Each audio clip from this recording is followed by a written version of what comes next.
Hi, I'm Laura, a 28-year-old financial analyst, juggling numbers by day and managing my life by night. I had recently tied the knot with Jake, the love of my life who, unfortunately, spends more time in airports than at home due to his job. Our rented apartment was our little haven, conveniently located next to my workplace, until one day, it became the stage for an unsolicited critique by none other than my mother-in-law, Marge. Jake was away, as usual, when Marge decided to drop by unannounced. The sight that greeted her was my dinner, a takeout box from the local diner, and my less-than-spotless living room. Well, Laura, what do we have here? A takeout queen in her natural habitat? Marge's voice dripped with disdain as she surveyed the apartment. I bit my tongue, trying to keep the peace. Hi, Marge. I wasn't expecting you. Yeah, I had a long day at work, so cooking didn't quite fit into my schedule. Marge clicked her tongue, shaking her head. In my time, no matter how tired we were, we made sure our husbands came home to a clean house and a hot meal. Seems like times have changed, and not for the better. Her words stung, but I wasn't about to let her walk all over me. Times have indeed changed, Marge. Nowadays, we believe in sharing responsibilities. And with Jake away so often, I manage things the best I can. Marge scoffed, her eyes scanning the room like a hawk. Sharing responsibilities? More like shirking them.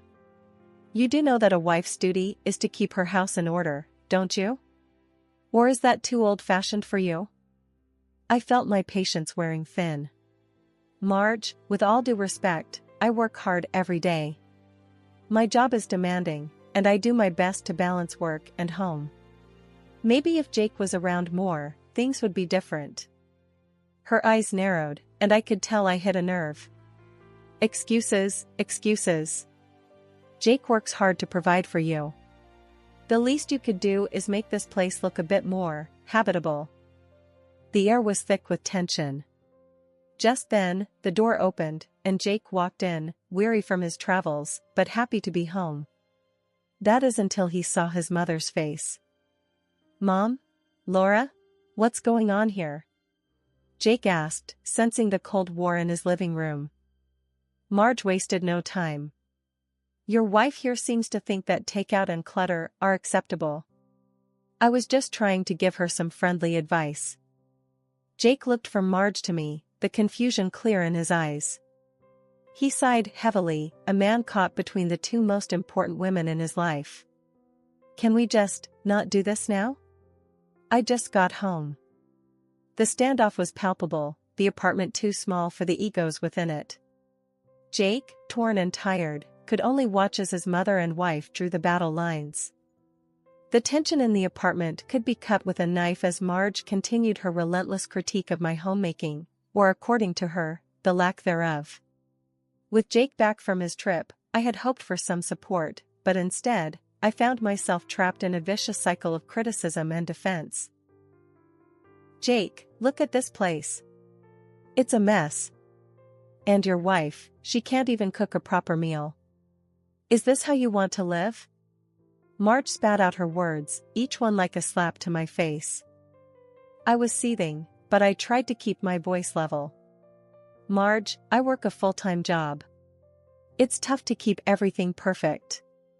I'm doing my best. Jake, weary and torn, ran his hand through his hair. Mom, please. Laura's working hard. It's not easy for her either. Marge wasn't listening. Nonsense. I worked hard too, but I kept a clean home. I cooked.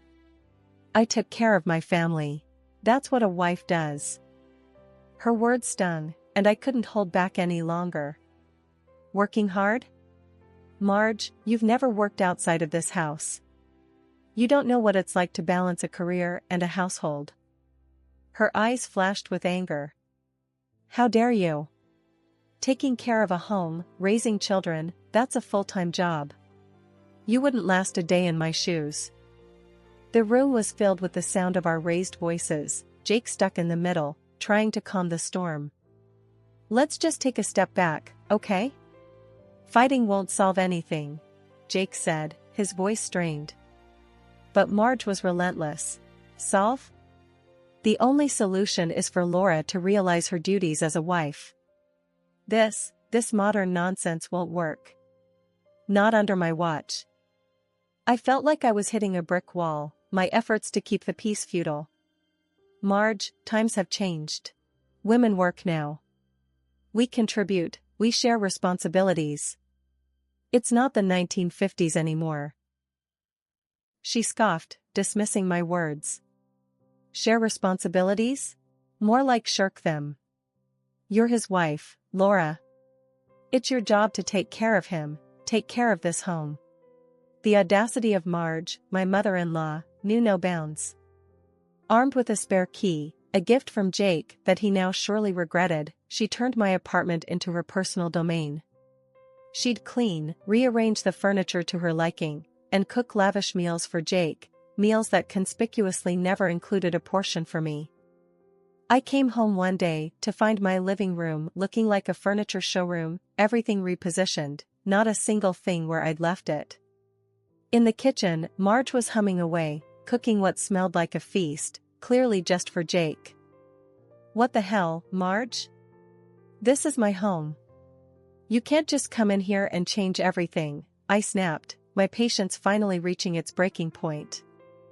Marge looked at me, her eyes cold. Oh, I'm just making it more comfortable for Jake. He deserves a proper home, not whatever this is, she retorted, her words like daggers. I could feel the anger boiling inside me. Making it comfortable for Jake? What about me, Marge? I live here too, you know. Or does that not matter to you? She shrugged, dismissive and arrogant.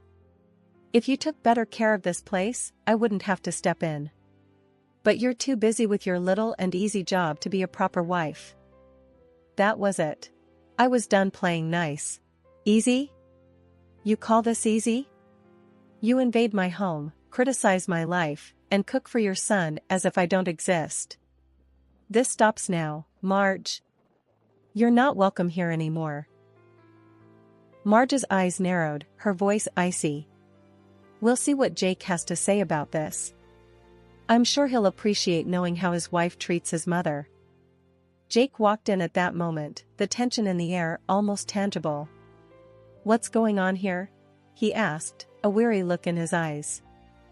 Before I could say a word, Marge jumped in. Your wife here thinks she can ban me from our home. She says I've never worked a day in my life. Jake looked from me to Marge, the weight of the situation pressing down on him. Can we not do this right now? He pleaded, but it was too late for pleasantries. No, we're doing this now, Jake. Your mom's been overstepping her boundaries for too long. It's about time she realized this is our home, not hers, I said, standing my ground. The standoff continued, a tug-of-war with no clear winner. Jake, caught in the crossfire, seemed lost, unable to choose a side. But one thing was clear, the line had been crossed, and there was no turning back. The battle for respect and boundaries had begun, and I was ready to fight for my place in my own home. The winds of change blew harshly through our lives when Marge's husband, Frank, fell gravely ill. The hospital bills piled up, and Marge, now desperate, saw us, not as family, but as a solution to her financial woes. One dreary evening, Marge cornered us in the living room, her voice laced with urgency. Jake, Laura, you know Frank's condition. We're drowning in bills. It's time you moved in. Help your family out. Jake looked at me, his face a mix of concern and reluctance. Mom, is it really that bad? Laura and I have our own life, our own expenses. Marge's eyes were steely, her resolve unwavering. It's bad, Jake. And family sticks together. It's what we do. Laura will understand, won't you, dear? I felt trapped, the walls of the room closing in on me. Marge, we understand, but moving in? That's a big step. We have our own responsibilities. But Marge wasn't taking no for an answer. Responsibilities? What's more important than family, Laura? Frank's sick, we need help, and you two are talking responsibilities? The pressure was mounting, and Jake, ever the dutiful son, caved. Okay, Mom. We'll move in. But we need to set some ground rules. Marge nodded, a hint of triumph in her eyes. Of course, dear. Anything you need. Packing up our lives into boxes felt surreal, like I was watching someone else's life unfold. The apartment, once our private sanctuary, was now just a memory as we stepped into Marge's house, not knowing it was the beginning of a new chapter of trials. Our first evening there, Marge laid down the law. Now, Laura, I expect you to help around here. Cooking, cleaning, you know, the works. It's only fair since you're living under my roof. I was taken aback. Marge, I work full-time. I can't be a housemaid on top of that. Jake understands that. Marge scoffed, her voice dripping with disdain. Work? That's your excuse? Frank's sick, and you're talking about work? No, dear. You're part of this family now, and you'll contribute. The days turned into a blur of work, house chores, and constant criticism. Every effort I made was met with a scowl or a snide remark from Marge. Laura, is this how you clean? And this dinner, it's barely edible. Is this what you call contributing? I tried to defend myself, to hold on to the last shreds of my patience. Marge, I'm doing everything I can. I'm not a machine. I need some understanding, some space. But understanding and space were luxuries Marge wasn't willing to afford me. Space? This is my house, Laura. My rules. You better shape up, or you'll find yourself out on the street. Life in Marge's house turned from challenging to unbearable when Jake left for another business trip. The absence of my husband seemed to embolden Marge, her criticisms becoming more personal and cutting by the day. You know, Laura, you're really not cut out for this. Jake could do so much better. A man like him needs a real woman, not someone who can barely keep a house together. Marge taunted one evening as I tried, in vain, to bring some order to the living room. I felt a surge of anger, but managed to keep my voice steady. Marge, I'm doing everything I can. I work, I clean, I try to make this house a home.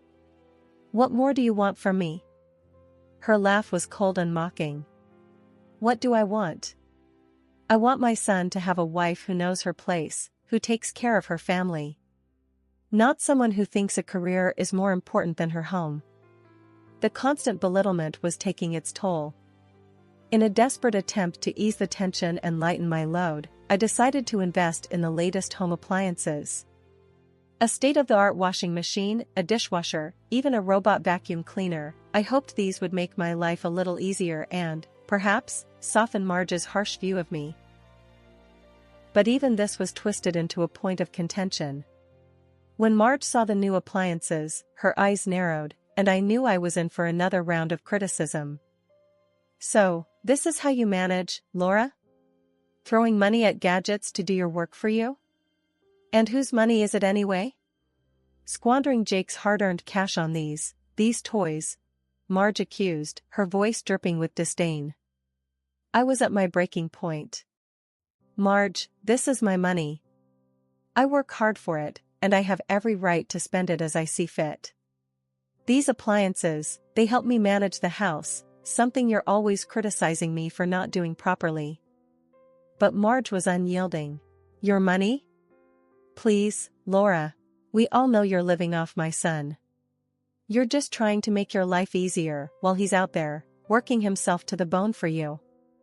The return of my father-in-law, Frank, from the hospital marked the beginning of a new chapter, one I had hoped would bring some relief. But instead, it added fuel to the already raging fire. His health barred him from returning to work, but it didn't prevent him from joining Marge in her relentless criticism of me. One evening, as I was trying to catch a moment's peace, Frank's voice boomed through the living room. Laura, look at you, lounging around. No wonder this house is always a mess. And don't even get me started on your cooking. I bit back the retort that sprang to my lips. Frank, I'm not lounging. I've just returned from work. And I do cook, whenever I can. Frank snorted, his disdain evident. Work? That's your excuse for everything, isn't it? A real woman knows her priorities. Keeping a home, taking care of her husband, that's what matters. Not some job. The sting of his words was sharp, but what came next cut even deeper. And another thing, a woman's worth is also measured by her ability to bear children. It's been long enough, Laura. Where are the grandchildren? The accusation hung heavy in the air, a cruel reminder of our struggles. Frank, that's a low blow. You know it's not that simple. We're trying. But Frank was relentless. Trying? Maybe you're not trying hard enough. Maybe you're too focused on your career to give my son the family he deserves. Marge, ever the ally in criticism, chimed in. He's right, Laura. You need to get your priorities straight. This family needs more than just a paycheck from you. Jake, caught in the middle of this familial storm, seemed torn. His loyalty to his parents was strong, but the injustice of their words was not lost on him. Mom, Dad, that's enough. Laura is my wife, and she deserves your respect, not this persecution, he said, his voice firm but weary. But Marge and Frank were unmoved. Respect? She hasn't earned it.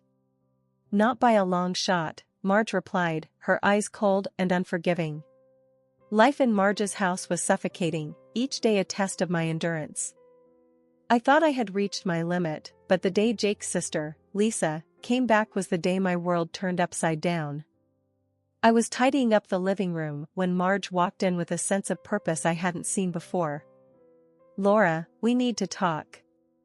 Lisa's moving back in, and she'll need your room. It's the best in the house, after all. I stood there, dumbfounded. My room? Marge, Jake and I live there. We've made it our space. Lisa can't just take it. Marge's eyes were steely, her voice cold. This is my house, Laura. I decide who stays where. And Lisa, she needs that room. You and Jake can move into the smaller one. The unfairness of her demand struck a chord deep within me. Move into the smaller room? Marge, we're not boarders to be shuffled around. We're family, or have you forgotten? Marge shook her head, unmoved by my plea. Family helps each other, Laura. And right now, you need to help by giving up your room. It's not a discussion. Lisa walked in then, her eyes scanning the room like she already owned it. What's the problem, Laura? Can't handle a little change? My mom's right, I need that room. The room felt too small, the walls closing in. I looked at Marge, then at Lisa, the reality of the situation sinking in. You want me to just step aside, to give up my space without a word? That's not going to happen. Marge's expression hardened. It's happening, Laura. And if you don't like it, maybe it's time you found a new place to live. The words hit me like a physical blow. Jake was away, unreachable, and here I was, being cast aside like an unwanted guest. I took a deep breath, my decision clear. Fine, Marge. If that's how you want it, I'll leave. But remember, this is your doing. You're pushing me out. I went to our room, my room, and started packing. Each item I placed in the box was a memory, a piece of a life that was being torn away. As I dragged my suitcase out, Marge and Lisa watched, their faces a mixture of victory and disdain. Goodbye, Laura. I hope you find what you're looking for, Marge said, her voice devoid of warmth. I walked out the door, the weight of the suitcase, nothing compared to the weight in my heart. The bitterness of the escape was overwhelming, but it was also a release, a chance to breathe, to find myself again. As I hailed a cab and gave the driver my destination, I realized that this wasn't just an escape. It was a journey to reclaim my life, my dignity, my identity. And as the cab pulled away, leaving Marge's house behind, I knew that the road ahead might be tough, but I was tougher. Finding myself in a new house, the fresh start I desperately needed felt both exhilarating and daunting. The house was modest, but it was mine, a sanctuary from the relentless storm I had endured. As I unpacked, my phone buzzed. It was Jake, finally back from his trip. "Laura, what happened? Mom said you left. Talk to me." Jake's voice was laced with worry and confusion. I took a deep breath, the events of the past few days flooding back. "Jake, I couldn't take it anymore. Your mom, your sister, the constant criticism. It was too much. They wanted me out, so I left." There was a pause, the weight of my words hanging between us. "Left? Laura, I can't believe this. I'm so sorry." "I had no idea it was this bad," Jake replied, his voice heavy with guilt. I could feel the tears welling up, but I fought them back. "It's not your fault, Jake. But I had to leave. For my sanity. I couldn't live like that, constantly being put down, pushed aside." Jake's voice hardened, a rare edge of anger creeping in. "I'll talk to them, Laura. This isn't right. You're my wife, and they had no right to treat you that way." But the conversation took an unexpected turn when Marge called a few days later, her tone accusatory and sharp. "Laura, why did the movers take the appliances? That's Jake's money you're spending." I held the phone away for a moment, gathering my thoughts. "Marge, those appliances were bought with my money, my salary. And since I was kicked out, I took them with me. They're mine." There was a stunned silence on the other end. "Your money?